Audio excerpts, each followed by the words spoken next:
Hi అండి. నమస్తే. ప్రతి దాని విలువ టైం వచ్చినప్పుడు తెలుస్తుంది. ఫ్రీగా దొరికే ఆక్సిజన్ను కూడా హాస్పిటల్లో ఖరీదుకే అమ్ముతారు. ఈ సమాజంలో మనస్ఫూర్తిగా మాట్లాడే వారి కంటే మనసుకు ముసుగు వేసుకొని మాట్లాడే వాళ్ళే ఎక్కువ. నువ్వు విడిచిపెట్టాల్సిన 5 లక్షణాలు. అందరినీ సంతృప్తి పరచాలి అనుకోవడం, అనవసరంగా ఎక్కువగా ఆలోచించడం, నిన్ను నువ్వే కించపరుచుకోవడం, గతంలో జీవించడం, మార్పుకి భయపడడం. గంధం చెట్టు తనను నరికే గొడ్డలికి కూడా పరిమళాన్ని ఇస్తుంది.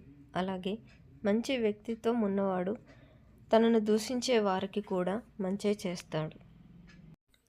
మీ కోపం 10 రోగాలను తెచ్చిపెడితే మీ చిరునవ్వు 1000 రోగాలను నయం చేస్తుంది. అద్దె కట్టేటప్పుడు సొంతింటి విలువ, ఆకలేసినప్పుడు అన్నం విలువ, ఉద్యోగం లేనప్పుడు డబ్బు విలువ, విడిపోయేటప్పుడు ప్రేమ విలువ, దూరమైనప్పుడు మనిషి విలువ, జాగ్రత్త లేనప్పుడు జీవితం విలువ తెలుస్తుంది అంటారు. థ్యాంక్ యూ ఫర్ వాచింగ్ అండి. ఈ వీడియో మీకు నచ్చినట్లయితే ప్లీజ్ అండి like and subscribe. Thank you.